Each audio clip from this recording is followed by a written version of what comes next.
Tiene la palabra la portavoz de Izquierda Unida, señora Doblas. Su señoría tiene la palabra. Gracias, señor presidente. Buenas tardes. Señor Rivera, acaba usted de hacer una exposición en la que señala que precisamente cuando conoció las irregularidades las puso en conocimiento de la justicia inmediatamente. ¿Podría decirme y aclararme cuándo, en qué momento preciso conoce usted dichas irregularidades? No va a contestar tampoco a esa pregunta. Bien, pues usted llega a la Dirección General de Trabajo y Seguridad Social con don Manuel Recio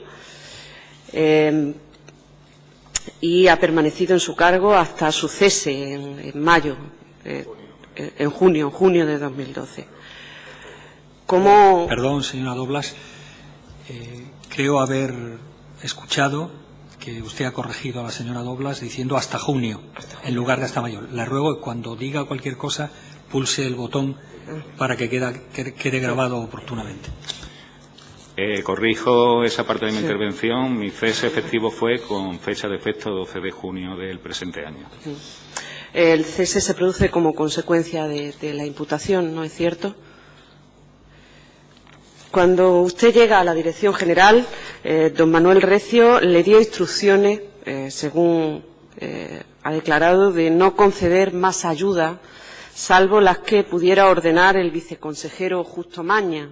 ¿Es así?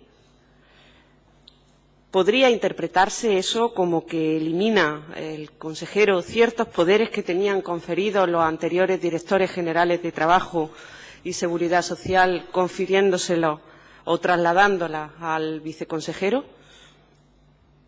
¿Significa eso que el consejero desautorizaba el procedimiento utilizado anteriormente? Y, sin embargo, y si esto es así, como ha afirmado ahora mismo ante esta comisión, en el momento que se detectan las irregularidades se ponen en conocimiento de la justicia y en el momento, en todo momento, se pensó que se actuaba con arreglo a la ley, ¿por qué se continúan, a pesar de estas advertencias, de esa desautorización de la etapa anterior, por qué se continúan haciendo los pagos autorizados en la etapa anterior? Sin embargo, y a pesar de las instrucciones del consejero, el 27 de abril de 2010 se dicta orden para continuar con el sistema de ayuda. Se dice en esta orden se habla de facilitar una reestructuración de empresas con dificultades económicas transitorias.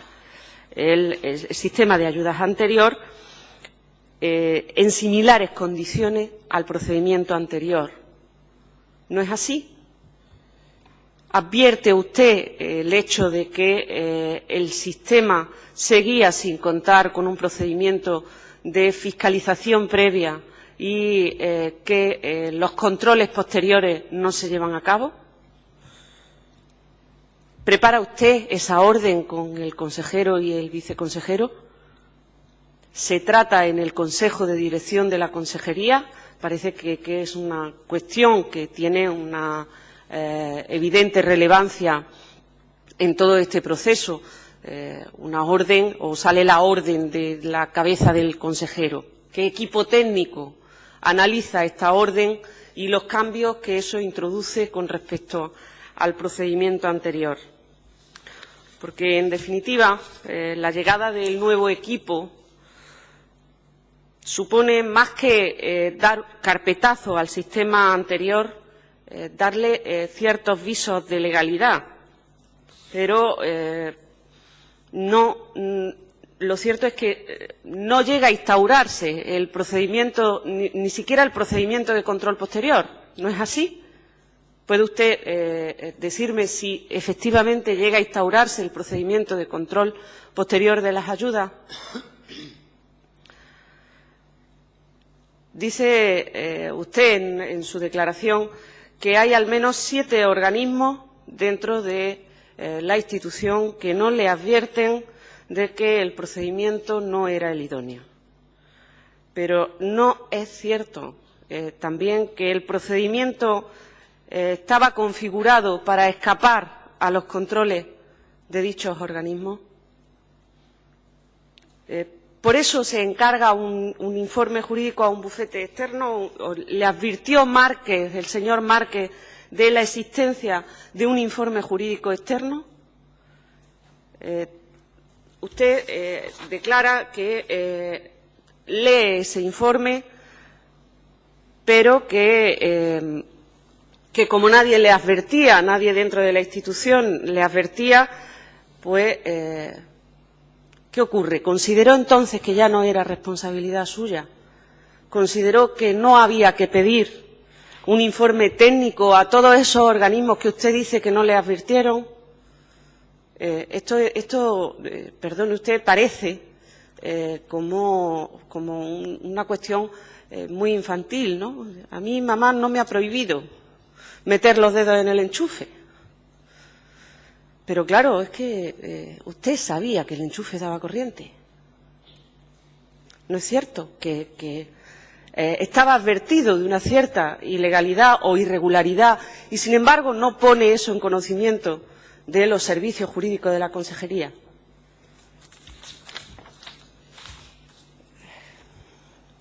Dice usted también que al mes de estar en el cargo tomó conciencia de que se habían concedido ayudas sin contar con convenio por importe de 70 millones de euros.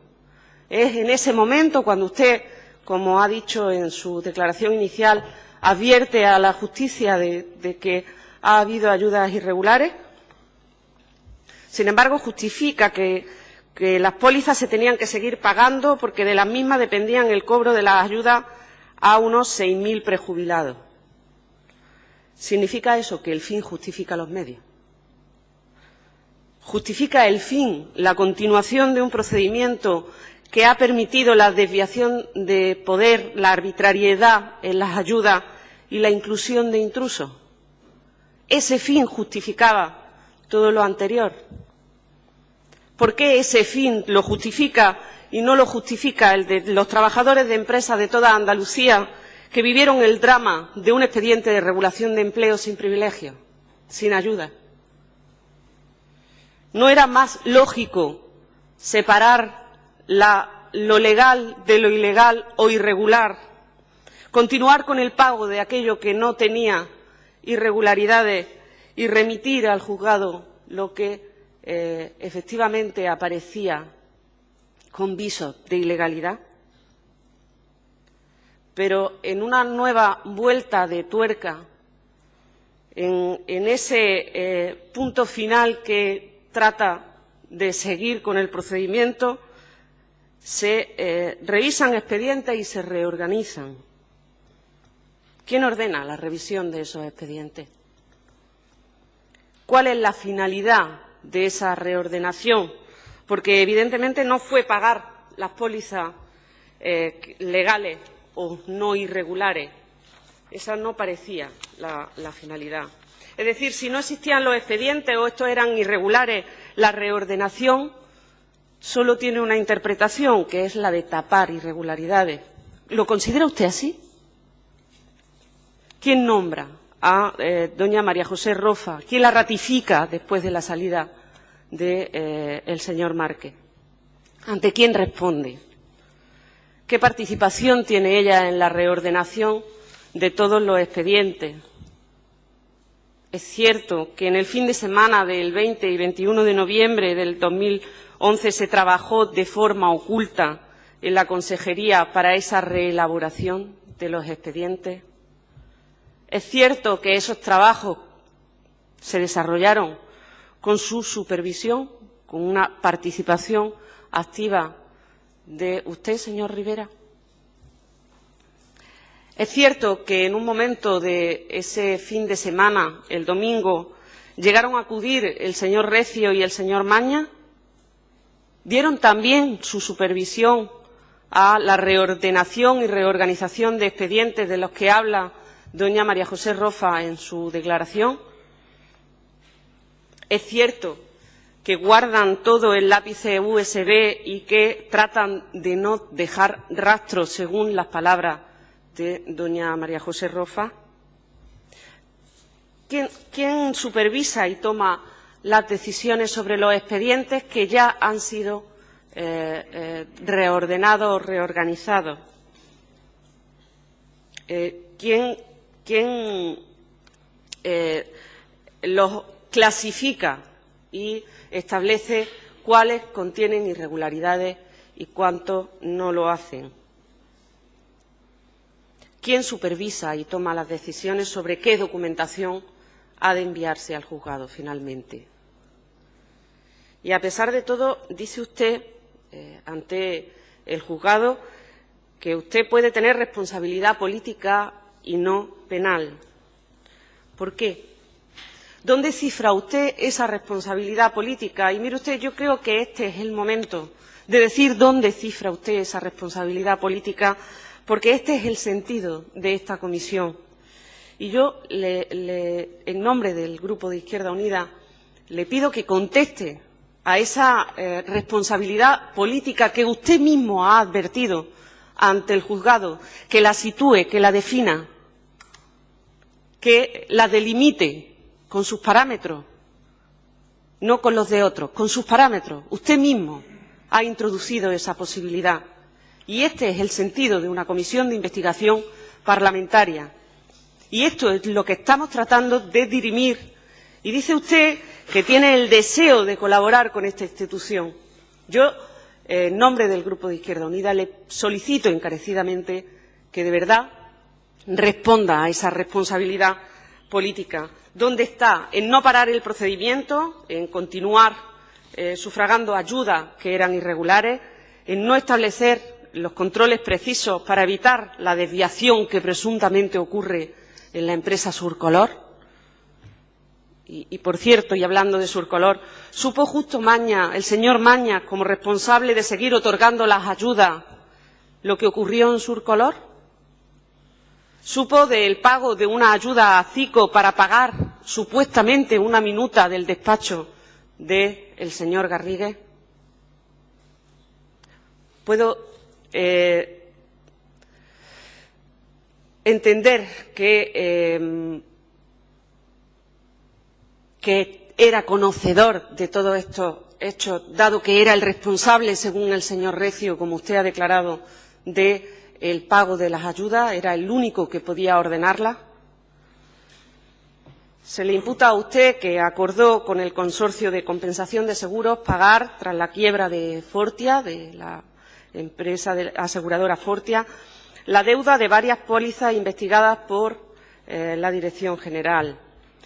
También, en este caso, le reconoce a la jueza que en junio se habían detectado 200 expedientes irregulares y que se suspenden los pagos de esa ayuda. De hecho, desde enero del 2012, si no me equivoco, hay querella por prevaricación que interponen 3 trabajadores de Mercasevilla, entre otros contra usted mismo, por dejar de pagar esas prejubilaciones. ¿Qué relación tiene la suspensión del pago de las pólizas y, por ende, de los pagos a los trabajadores con las comisiones excesivas? ¿Tiene alguna relación con las comisiones excesivas? Cuando detectan en la Dirección General que las pólizas exceden del valor de mercado, cuando se dan cuenta de la existencia de comisionistas en esas pólizas, ¿y qué decisión toman ustedes al respecto? ¿Tiene esto relación con la suspensión del pago de primas que ha dejado literalmente sin comer a miles de trabajadores en Andalucía este verano? ¿Tiene relación? ¿Por qué ahora sí y antes no? ¿Por qué ahora no está justificado el fin? Se le cesa a usted en mayo. Estamos en agosto, en junio ha dicho, ha rectificado, estamos en agosto, han pasado solo 2 meses.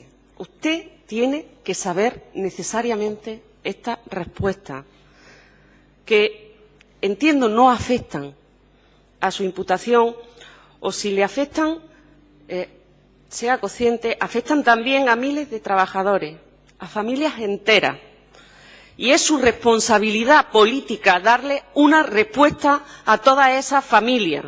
Era su responsabilidad política haberles dado solución y no haberlos metido en una ratonera. Conteste a esas familias qué es lo que está pasando con esas pólizas, con esas primas.